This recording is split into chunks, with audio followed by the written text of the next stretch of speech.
Nitish Kumar hero बन के उभरे हैं, मेकर बन के उभरे हैं। ये आए तो तेजस्वी जी उप मुख्यमंत्री बने, नहीं तो विधायक नहीं रह जाते। ये आए तो पता चला सम्राट चौधरी उप मुख्यमंत्री बन गए, पैसा उछलिए हुए हैं। हम कह पाते चिराग जी जेपी नड्डा के साथ में आए थे बिहार। आप ये क्या कहना चाह रहे हैं? आप असंवैधानिक बात कर रहे हैं, जिसका एक विधायक नहीं है उसे आप सरकार बनाने की बात कर रहे हैं। और आप इसका नियत समझ लीजिए, जो मोदी का हनुमान है वो कहता है कि सरकार बनाएगा, इस मुंह से उसी नीतीश के सरकार में अपने बेटे को मंत्री बनाने के लिए समझौता कर लिया। इससे गिरा हुआ मानसिकता क्या जमीर रह गया है इन नेताओं का, जो अपने बेटे के लिए अपने जमीर को बेच सकते हैं। तो हो सकता है इसी बेटे के लिए ये बिहार को भी बेचने। चिराग पासवान तो सीधा इस गठबंधन से बाहर हो जाता है। क्यों? मतलब चिराग और मांझी जी का जमीर मर गया है। मर गया, इसमें मैं साबित करने के लिए मैं लिख के दूं कि जमीन मर गया है। उनके पार्टी में है ही नहीं कोई, अकेले वो सांसद है। चाचा ने तो घर से निकाल दिया, विधायक एक इनका था सुमित सिंह, वो भी भाग गया। समझिए इनका क्या नेतृत्व है। तेजस्वी बोलते हैं कि खेला होगा, अब क्या खेला खेलिएगा आप? लालच, अभी स्पीकर इस्तीफा लालच में आके आप जाके सरकार बनाते हैं, 4 मिनिस्ट्री रखते हैं खुद का। आप लोगों को सिखा रहे हैं, ये झूठ नहीं है। आपको नहीं लगता कि दोगलापन है? ये चरित्र और व्यक्तित्व का दोगलापन है। आप एक जगह पे राम मंदिर का विरोध करते नजर आ रहे हैं, उनके भाई तेज प्रताप कहते हैं कुछ और, ये खुद कहते हैं कि राम मंदिर जरूरी नहीं है। समाजवाद का एक नया रूप आ गया है, परिवारवाद। समाजवाद, जहां समाज की बात की जाती है, आरजेडी में समाजवाद की जगह परिवारवाद की बात है। क्या दोस्तों, आप देख रहे हैं वोटर जंक्शन। देखिए, बात कर ले कि बिहार की राजनीति काफी उथल पुथल है, और इस उथल पुथल राजनीति में क्या कुछ होने वाला है। और बिहार की राजनीति में खास करके बात कर ले कि नीतीश कुमार को, जब से नीतीश कुमार पलटी मारे हैं तब से बिहार की राजनीति एकदम गर्म आ गई है। देखिए, अभी हमारे स्टूडियो में आए हुए हैं भीम आर्मी आजाद समाज पार्टी बिहार के प्रदेश उपाध्यक्ष है, सब प्रवक्ता है, डॉक्टर वीरेंद्र भास्कर जी। इनसे बात करेंगे और ये बात कर ले कि ये बहुजन चिंतक भी हैं और राजनीति की काफी समझ भी है। तो इनसे बात करेंगे कि क्या बिहार की राजनीति में क्या बदलाव होगा और इनकी पार्टी का क्या स्टैंड है इस अभी जो चुनाव के समय भी आने वाला है, इनकी पार्टी का स्टैंड क्या है, क्या सोचते हैं अभी वर्तमान की राजनीति पर, बिहार की राजनीति पर। देखिए, स्वागत करना चाहेंगे जी। जय भीम। बात कर ले कि अभी बिहार में राजनीति एकदम गरमाई हुई है, नीतीश कुमार एकदम गरमा दिए है। इस समय आपकी पार्टी क्या सोचती है? पार्टी का तो नजरिया जो है वो है कि हम बहुजन की सरकार चाहते हैं, और उस सरकार को चाहते हैं जो शोषित वंचितों के अधिकारों को बचाए, संविधान की बात करें, संविधान की रक्षा की बात करें, हम उसकी बात करते हैं। लेकिन आज जो राजनीतिक उथल पुथल जो दिखाई दे रहा है, पलटी मारना, वो इसके दल में चला गया, उसका ये बयान आया, ये जो लोकतंत्र का जो मजाक उड़ाया जा रहा है, चाहे जिस कारणों से उड़ाया जा रहा है, तो ये मुझे लगता है ये लोगों के शोषित वंचितों के लिए एक अच्छी बात नहीं। मतलब पलट गया लोकतंत्र का मजाक बन रहा है। जैसे देखिए, आप जो है वोटिंग करते हैं तो कोई ना कोई उनका उद्देश्य होता है वोटिंग कि हम लालू के खिलाफ वोट कर रहे हैं, हम नीतीश के खिलाफ वोट कर रहे हैं, या हम बीजेपी के खिलाफ कर रहे हैं, या हम इसके समर्थन में कर रहे हैं। इसको मैंडेट बोला जाता है, जनमत बोला जाता है।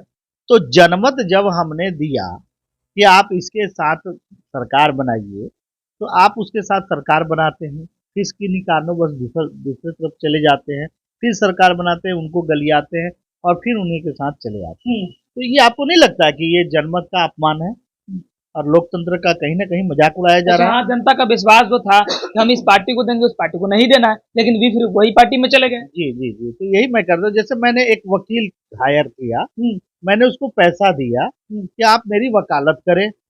अब वो कभी उस पक्ष बोलने लगे, कभी इस पर, तो मेरा तो केस बिगड़ जाएगा ना।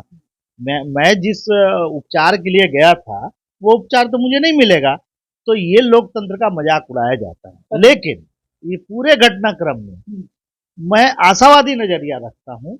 आशावादी ये नजरिया रखता हूँ कि इससे शोषित वंचितों को एक सोचने का मौका दिया कि देख लो कि ये किस तरह से बिहार की राजनीति ना सिर्फ जातिवादी है बल्कि अवसरवादी है।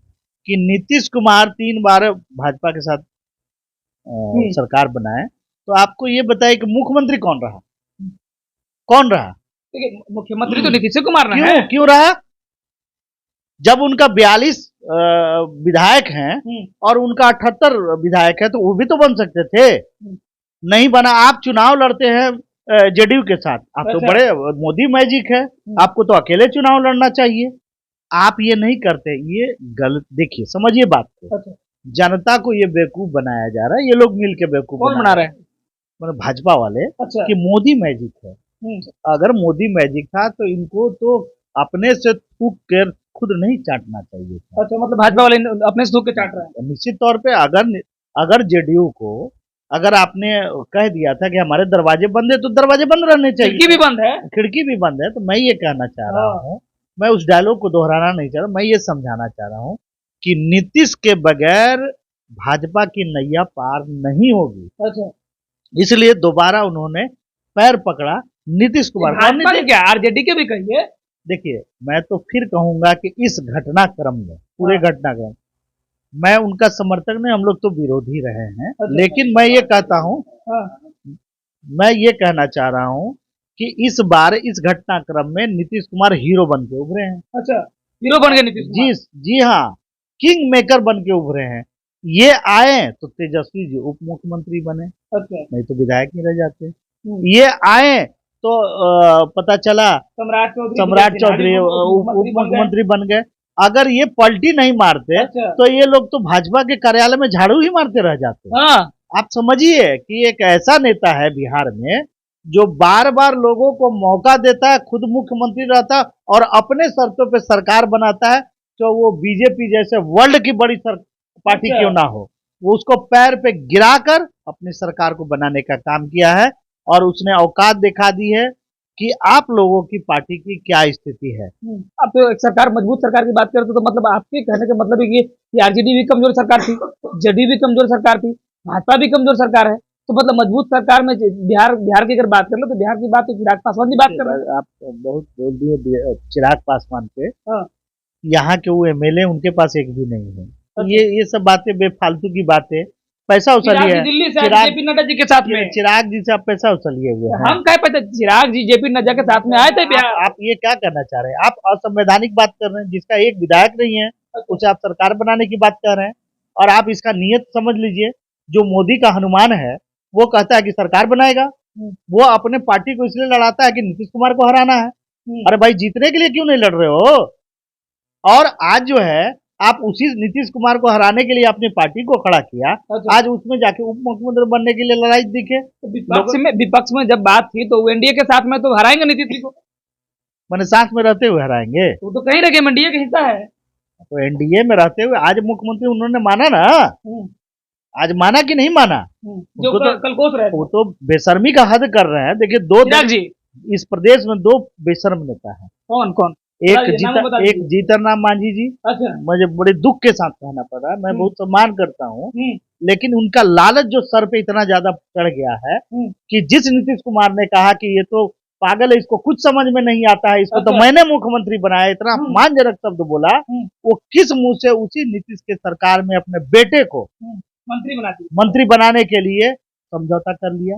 इससे गिरा हुआ मानसिकता, क्या जमीर रह गया है इन नेताओं का, जो अपने बेटे के लिए अपने जमीर को बेच सकते हैं। तो हो सकता है इसी बेटे के लिए ये बिहार को भी बेचने का काम करेंगे। और यही बात लागू होती है चिराग पासवान पे। अच्छा। कि जिस चिराग पासवान ने नीतीश का विरोध किया, उस चिराग पासवान के साथ आप मंत्रिमंडल में घुसने का प्रयास कर रहे थे। आप सोचिए कि अगर ये जमीर वाला नेता होता ये चिराग पासवान, तो सीधा इस गठबंधन से बाहर हो जाता। क्यों? मतलब चिराग और मांझी जी का जमीर मर गया है। मर गया, इसमें मैं साबित करने के, मैं लिख के दूं कि जमीन मर गया है। अरे भैया, आप समझिए कि ये तो अभी भी हीरो है नीतीश कुमार। अच्छा। कभी समझौता नहीं किया, अपने शर्तों पे सरकार बनाया। मानते हैं कि नीतीश जी हीरो है? निश्चित तौर पे अभी तो हीरो बन के आए हैं। अच्छा। इन लोगों को आईना दिखाया कि देखो तुम्हारी औकात क्या है और तुम्हारा जमीर क्या है। वो तो मुख्यमंत्री, आप बताइए कि हीरो नहीं है। 42 विधायक रख के 75% आरक्षण लागू करते हैं, और कोई 150 विधायक रख के एक चूटी भी नहीं मार पाता है, एक कानून नहीं बदल पाता है। तो हीरो इस मामले में तो साधुवाद के पात्र हैं।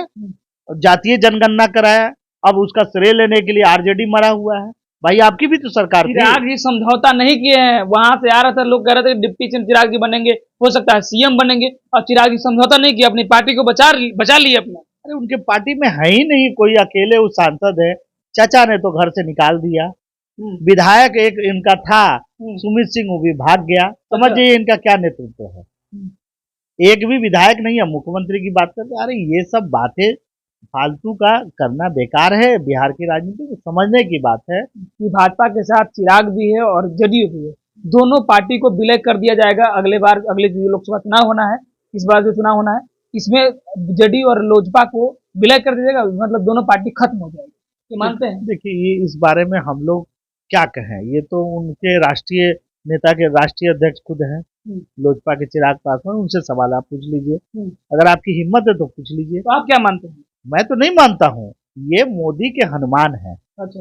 और ये अपने आप को सांसद बनने के लिए और अपनी मम्मी को सांसद बनाने के लिए इस बिहार को फर्स्ट में ही बेचने के लिए, बिहारी फर्स्ट नहीं, अच्छा। बिहारी की बोली फर्स्ट में यही लगाएंगे। इस पूरे प्रदेश को बेचने का काम ये करेंगे। जैसे औपनिवेशिक काल में जो है देश को बाहरी कंपनियों को बुला के शोषण करने के लिए दिया जाता, ये पहला ये काम करेंगे। एक बात और भी कर ले कि तेजस्वी यादव कह रहे थे, तो बात कीजिए। तेजस्वी यादव कह रहे थे कि जो अभी भी बिहार में खेला बाकी है और अभी खेला तो शुरू हुआ है। ये तो गलत कर रहे हैं। खेला, देखिए गलती उनके साथ एक ये हुई है कि बीजेपी ने फिर संविधान की परंपरा परिपाटी का अवहेलना किया। बड़ी पार्टी के रूप में आरजेडी थी, उन्हें पहले बुलाना चाहिए था। कुछ मामलों में तो नीतीश कुमार की असंवैधानिक सरकार भी है। अच्छा। उनको न्योता नहीं मिलना चाहिए था, उनको न्योता मिल गया। तो राज्यपाल जिसको चाहेगी उसको बुलाएगी ना? नहीं, परिपाटी ये है, बड़ी पार्टी है जो उस प्रदेश की तत्कालीन समय में बड़ी पार्टी होगी, उनको न्योता दिया जाएगा। अच्छा। तो उस हिसाब से तो न्योता मिलना चाहिए था आरजेडी को। अच्छा। लेकिन आरजेडी को नहीं मिला, ये दुख का विषय है। ठीक है। और जहां तक तेजस्वी बोलते हैं कि खेला होगा, अब क्या खेला खेलिएगा आप? अभी स्पीकर इस्तीफा लालच में आके आप जाके सरकार बनाते हैं, 4 मिनिस्ट्री रखते हैं खुद का, है? आनंद मोहन को भी छुड़वाते हैं। हाँ, आनंद मोहन को भी छुड़वाते हैं कानून ठीक करके, और कहते हैं कि राम मंदिर नहीं बनना चाहिए। अच्छा। इससे क्या फायदा है? और अपने पूरा परिवार जाके बाल मुड़वाते हैं तिरुपति में। आप पाखंडवाद के खुद आप घोर अति में डूबे हुए हैं और आप लोगों को सिखा रहे हैं। ये झूठ नहीं है। आपको नहीं लगता कि दोगलापन है? ये चरित्र और व्यक्तित्व का दोगलापन है। आप एक जगह पे राम मंदिर का विरोध करते नजर आ रहे हैं, उनके भाई तेज प्रताप कहते हैं कुछ और, ये खुद कहते हैं कि राम मंदिर जरूरी नहीं है। तो तिरुपति जाना क्यों जरूरी था? अच्छा। क्या उनकी मैडम क्रिश्चियन मैडम ने ये कहा कि नहीं हमें तिरुपति जाना चाहिए? एक राजनीति व्यक्ति है और सभी धर्मों का सम्मान करके तो जाएगा। तो फिर राम मंदिर का क्यों विरोध किया? अच्छा। मेरा सवाल ये है, इसमें इनको बोलना ही नहीं चाहिए था। आप खुद राम मंदिर के समर्थक है तो खुल के बोलिए ना। अच्छा। आप एक तरफ राम मंदिर का विरोध कर रहे हैं और खुद तिरुपति में जाके बाल मुड़वा रहे हैं, फोटो खिंचवा रहे हैं। तो किसको ठग रहे हैं ऐसे बोल के? निश्चित तौर पे जो लोग भी इनकी भोली भाली जनता है, इनको ये ठग रहे हैं। और सिर्फ अपने पहले पिताजी को बनवाया, लालू जी बने अच्छे थे, अपनी माता को बनवाया, खुद बनेगा, अब इनकी बहन आएगी, अब इनकी पत्नी आएगी, पूरा इन्होंने केवाला करवा लिया है इस प्रदेश को। आरजेडी का मतलब होता है कि लाल, निश्चित तौर पे समाजवाद का एक नया रूप आ गया है, परिवारवाद। अच्छा। समाजवाद, जहां समाज की बात की जाती है, आरजेडी में समाजवाद की जगह परिवारवाद की बात है, यही समाजवाद। तो इन तमाम जो बिहार में राजनीति गरमाई है, इस बीच में आजाद समाज पार्टी भीम आर्मी का क्या स्टैंड होगा? देखिए, इस मामले में स्पष्ट है हमारा नजरिया कि हम मुद्दों पर समझौता करेंगे। हम बीजेपी को रोकना चाहते हैं, ठीक है? और जिस तरह से तो क्लियर है कि बीजेपी को रोकना है। हाँ, चूंकि वो ना सिर्फ धर्म भी साथ में आए। हाँ, क्यों नहीं, कांग्रेस के साथ में आएंगे आप?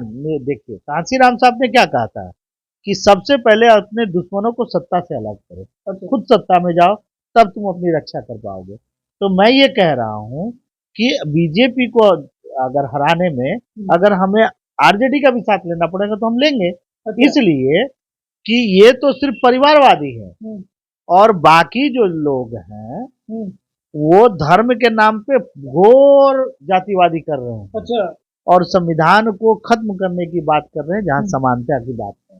और धर्म के नाम पे इस देश को एक विषाक्त और दंगाई प्रदेश बनाने का पूरा प्लान है और देश के संसाधनों को बेच के कुछ लोगों को अमीर बनाने का पूरा प्लान आरएसएस और बीजेपी ने बनाया है। तो मतलब पूरा मान लिया जाए कि भाजपा को हराने के लिए चाहे किसी भी पार्टी से गठबंधन करना पड़े, चंद्रशेखर आजाद की पार्टी को तो करेंगे। मौजूदा तो यही हमारी जरूरत है बिहार में निश्चित तौर पे।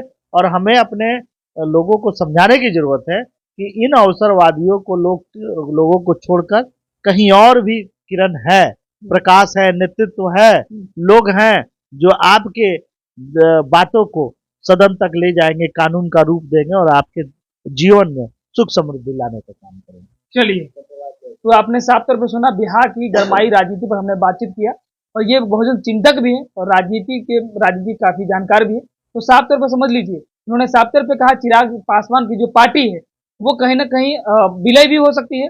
और ये बात इन्होंने ये भी कहा, दावे के साथ में कहा कि अगर चिराग पासवान जिस तरह से बिहार में आए थे डिप्टी सीएम बनने के लिए, सीएम बनने की इच्छा रख रहे थे, तो पहले वो दलितों में आके बात करे, दलितों की आवाज उठाए। तो इन्होंने साफ तौर पर यह भी कह दिया कि जो बात सम्राट चौधरी कह रहे थे, ये भाजपा में नीतीश कुमार के लिए कोई जगह नहीं है, दरवाजे उनके लिए बंद कर दिए गए हैं, खिड़कियां उनके लिए बंद कर दिए गए हैं, तो आज उनके साथ में क्यों नीतीश जी चले गए और नीतीश जी को क्यों ले लिए साथ में, लेकिन बात मतलब पलट गए।